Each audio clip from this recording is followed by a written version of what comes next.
Hey there, it's been a little while. Hope you had a wonderful holiday season. I know I did, and I went through kind of a little bit of a test during this holiday season to experience something that I wanted to see if it would actually come true, right? So let me just walk you through the test a little bit. During the holiday season, I took a bit of a 2-week break from most, if not all, social media and also creating content for YouTube. And I've got to tell you, I feel totally refreshed. I feel rejuvenated. I feel energized for 2022.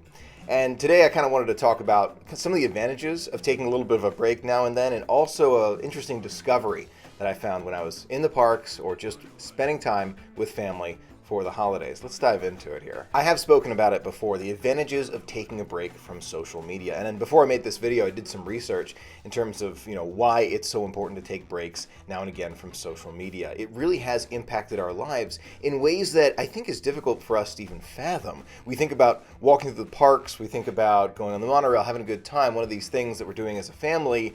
And when we're doing these things, you may be like me, or maybe not, and that's okay. But I've found myself just being on my phone, just for any given reason being on my phone. And I wanted to dive into why this happens. I've watched several documentaries. The Social Dilemma is one I highly recommend. But I've watched many, different things about this. I've read different articles about this. I've done, a lot of research into why this happens. And the reason why, the short answer is that the social media apps are designed to be extremely addictive. We as human beings want to be a part of something bigger. We want to be a part of a community. We want to be a part of a family. We want to be included with whatever it is that we're a part of. It doesn't have to be anything in particular. It could be Disney, it could be spending time in the mountains, it could be going on cruise ships, it could just be playing video games. It really doesn't matter. We want to be part of a community, and we have an amazing one here with the Disney community. One of the big things, though, that we have this tendency of doing, and it's not just in the Disney community, it's throughout social media, it's comparing our own lives to others on social media. And this, I think, is something that we can all relate to. We see something happening online and we say, oh, that looks so exciting. I wish I could do that. It doesn't matter what it is. It could be hiking up Mount Everest. Oh my gosh, I'd love to do that one day. Or going in the Walt Suite on the Disney Fantasy as an example. Oh my gosh, love to do it, want to be there, but it's not what I'm doing right now. And many have spoken about this, and it makes you feel like you're missing out, or your life in some way is not as fun as someone else's life, when in reality, and I've spoken to creators and those who watch creators about this topic, the reality is that usually, not always, but usually, the reality is that person is doing these things simply to share the picture. It's not a bad thing, it's this habit that we've formed together, but I think it's worthy of a discussion. I've spoken about it. We have Instagram walls now at Disney. We have social media opportunities. We have, wherever we go, it's a new picture, new photo op, new something to share to show off that what we're doing is fun and exciting. And in some ways it makes sense, right? We as human beings want to share all the fun that we're experiencing, but it's gone beyond that. It's always one up, one up, one up. What am I doing? What's better than this? Comparing to others. And I think that this leads to a negative way of thinking. And there's actually a quote about this. Comparison is the thief of joy, Theodore Roosevelt. We want to make sure that we are not constantly comparing ourselves to others. And when I took this break on social media and making videos as well, I realized that when I go to Disney, whether it's by myself or with my family, I enjoy it so much. I'm able to really dive in. I was not just browsing on my phone the whole time, not just, swiping through Instagram the whole time. I was able to sit back, relax, and enjoy it. And I did take some pictures, a couple here and there, but most of them are just for family, right? It's just for us to share with ourselves and maybe show some very close family or friends. And I think that's something that we've really missed when we're thinking about comparing our lives to others. Just appreciate the small things. It's just something that I've been doing more, and I really want to kind of share with you. I know that it kind of is it's a double-edged sword. You're saying to yourself, Michael, you kind of make your whole thing on social media and YouTube. How are you talking about this? What do you mean? Doesn't it seem like this is kind of against what you're doing? In a way, yes, but I found myself in the same cycle, so I just kind of want to pass on the knowledge. I want to make sure that everyone who kind of follows on social media, and I'm not saying that you have to quit, just delete all the apps, which I wouldn't be shocked if it might help some. I really do believe that. But I think moderation is key. With everything in life, moderation is key, and being able to pull yourself out of that just cycle of waking up first thing in the morning. Tell me I'm not the only person who does this. Wake up first thing in the morning. Alarm goes off. You are immediately on Instagram or Facebook, wherever you are, YouTube, just checking out some of these things. I know it kind of goes against some of those who create content every day, but it's not meant as a negative. It's meant as an opportunity for us to kind of just moderation.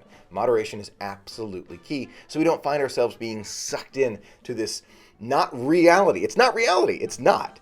Where we just feel like we've got to compare ourselves to everyone else. In the same vein, this feeling of missing out, the FOMO, fear of missing out, is something that's really prolific these days. Everyone feels like they've got to be doing this thing. They've got to be first. They've got to be at this restaurant and all these different things. And, you know, it's one of those things that I think is really caused a bit of an issue in the Disney community, because you don't have to be first to enjoy it. If you're 3 days after the opening of an attraction, it doesn't mean the attraction's less fun. You could be 3 years after the opening of an attraction. I know some friends, first time on Rise the Resistance, and for many of us, Rise the Resistance feels really old, right? It's been around for a long time. Not true. It's one of the most recent attractions at Walt Disney World. But when you're there all the time, you're going very frequently, even if you're traveling from far away, you're just there multiple times a year having a great time. You have this tendency of saying to yourself, oh, this has already been done, like maybe it's not as fun anymore. And we've gotten into this habit of saying, if it's not brand new, I don't love it as much. And I'm just speaking from personal experience. I'm trying to share some of the things that I've realized after taking this break on social media and making videos, and it has been really just eye-opening for me. I wanted to share some of the research I did with you. Cleveland Clinic put out this 8 signs you might need to take a break from social media. As we spoke about, you can't stop comparing. Another one, you start scrolling without realizing it. And I know I'm not the only one who, you end up, first thing in the morning, you are scrolling through social media and you don't even know why or what you're looking for. Or before you know it, 45 minutes, an hour, maybe even an hour and a half has passed. Now, there are some ways to fight this in terms of you don't have to just delete the app. You can keep it on your phone. There are time limits you can put on apps now, which I do on my phone, right? There is ways to monitor how much time you're spending on each app. Your phone will actually tell you this information. So using the tools that are already available is going to help a lot. Another one here, you notice you're annoyed by everything you see. This is a common one, and I've spoken to friends about this one, and this is a really interesting fact. You end up talking about an attraction with friends and just having fun and just chatting and, hey, we should do this together sometime. It's great. And you realize that those relationships, those experiences that we have are far more valuable than any social media one that we can create together. And you end up seeing people doing things that you want to do, and you're just annoyed. Like, oh gosh, man, I wish I could do that. I don't have enough time. And in reality, the person who's creating this is putting so much effort, and maybe they're enjoying it, and that's great. I enjoy a lot of it. I really do. I will, of course, create content, but I want to create it for the right reasons and to create something that is meaningful, that's beneficial, that's positive. And I think that's kind of the difference here, making something for the purpose of enhancing the world, lives of others, whatever it is, but actually with that purpose in mind. Just 2 cents. If you can't check your timeline, you have this tendency of freaking out. I cannot begin to tell you how frequently it happens where, tell me I'm not the only one, you end up feeling a ghost vibration in your pocket. Oh my gosh, the phone was buzzing, or oh, I need to check this. I can't get back to my phone. Oh my gosh, I left my phone. And you have this mini panic attack. For some, it's probably more, intense than others, but this is something that has real consequences. We end up feeling like we are literally attached to our phones, and setting it down, leaving it in the kitchen, and going upstairs or going to another room or leaving the house without our phone is just something we can't even fathom. Now, there are real reasons why you wouldn't want to leave the house without your phone. Like, I get it. You want to make sure you have it in the event of an emergency. For Apple Pay, great example. Apple Pay is something that I use all the time, and I don't leave my phone at home because of, again, emergency, or let's say car breaks down, you want to be able to call AAA. There's a lot of different things, right? A lot of things that you want to have your phone for, no question about it. But there are other moments where we just can't put it down. And that's, I think, something that is a larger conversation that has to be had. Spending a lot of time scrolling, we know about that, but you can't enjoy whatever you're doing without posting about it first. This is huge. This is monumental. How many times do you see people taking photo after photo to get the perfect shot in front of the castle or wherever it is? It doesn't have to be at Disney World. It could be anywhere. It could be just at a lake or enjoying a walk somewhere at the beach, getting that perfect photo every single time to make it feel like it's just that much more exciting, right? And you see the hashtag no filter, and it's like, well, maybe there's no filter, but you maybe took 40 shots to get the right angle that you wanted and all that. You know what I mean? Every photo has to look perfect every single time. And I think that there's something to be said there because let's face it, we're all human beings. We don't all look perfect all the time. Guaranteed. Every single human being on the planet shares that. We all share it in common, right? There are moments where we just wake up out of bed, just, what a bad hair day, whatever you want to call it, where we don't look our best. And that's okay. That's part of being human. And I think this is where this difference happens, where you wake up first thing in the morning and, you see these pictures and, oh, this person got out of bed and looks like they have no makeup on, but they look fantastic. And right, there are some great looking people. There's nothing wrong with that. But all of us wake up first thing in the morning and we have to splash water on our face, get ready to go. It's not all just perfect shot every single time. And I think that's the difference. Going to Disney, there are going to be moments where there's going to be a lot of crowds. It's not going to be empty crowds the whole time, just to give you that comparison. Checking the phone first thing in the morning and last thing at night. And I got to tell you, there was a moment where I saw that I was spending, I think it was 5 hours on social media on my phone, screen time every single day. I had the little app, the little widget on there on my iPhone to tell me how much time I was spending on each app. And I think it was a total of 5 hours for Instagram and all that. It was unbelievable. It was really unbelievable. And I think that being able to limit that is really, really important. Last but not least, social media isn't fun anymore. And that's where I think the problems can develop. We feel like, we've got to get that picture. We've got to get that post. We've got to get this done. And then you lose why you're there in the first place. And it's the only reason I'm able to kind of talk about it this way is because I've seen it in myself. This happens to me, where I just took a break from it and I was able to enjoy the parks that much more. I was able to enjoy spending time with family that much more. So if you're thinking about it, break never hurts. Really doesn't. Now, if you're looking to take some breaks from social media, Dr. Fuller here from Psychology Today talks about some of those things that are really, really helpful, like putting your phone down or out of reach, especially when you're starting off. When I was first going through a couple days of taking this little bit of a detox from social media, I ended up kind of touching my pocket saying, oh my gosh, where's my phone? Having that momentary feeling of, oh my gosh, something is missing.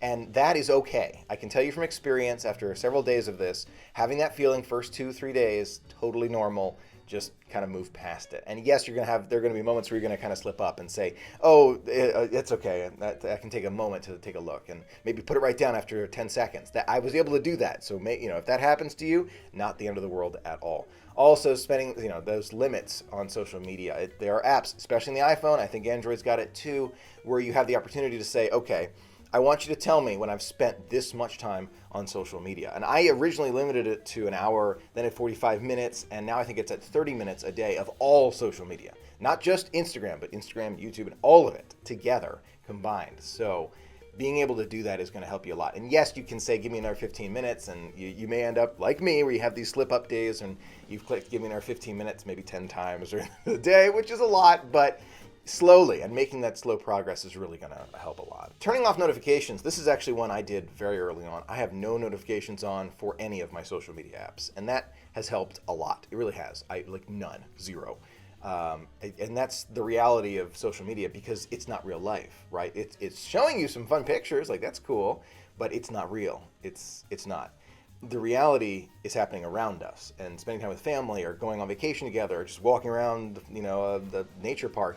That's reality. That's the difference. And I think it's really important as we're thinking about the future as well, because we've talked about the metaverse and these augmented realities and virtual realities, and there's a lot of excitement about it. And I totally understand that. And we've spoken about how there are a lot of good things that can come from this. The ability to maybe have medical appointments, in this virtual way so we can stay safe. And there's so many great opportunities here, but there's also a monumental risk factor with something like this. And there are many who are sounding the alarms in terms of, this virtual reality taking over real life.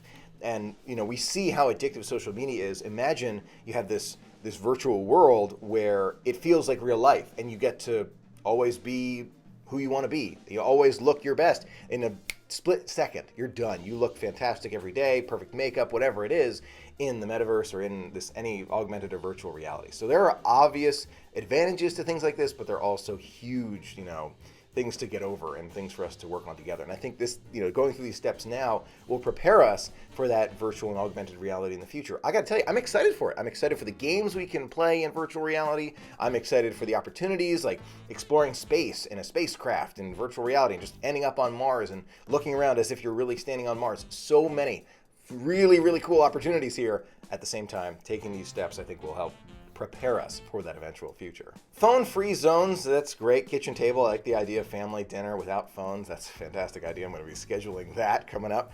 And the social media free days, I've done that quite a bit. Taking a break every couple days or so, whenever it's right for you, just to kind of reset and kind of, be ready for what's happening the next day, or just kind of appreciating the day you're in and not worrying about tomorrow. And I think that's just a huge thing to hang on to as we're thinking about the future and all the great things that we have ahead of us. Now, we've talked about some of the advantages of taking a break from social media, but let's not forget there are so many great things about social media. We can connect with friends, we can see what's happening. We don't really use it that way anymore, right? We've used it more of a showcasing about our lives, but if you use it in different ways, you can connect with friends and just reach out and touch base and see how everybody is. I got to tell you, after taking this time off, it really has given me a greater appreciation of all of my great friends. And I've got friends who reached out and were like, hey, happy holidays, all this. And it's a wonderful experience to have those real life connections. And that's, I think, something that needs to be remembered as we're thinking about social media in the future. So kind of wanted to share a few of my thoughts about that break I took from social media and creating YouTube videos.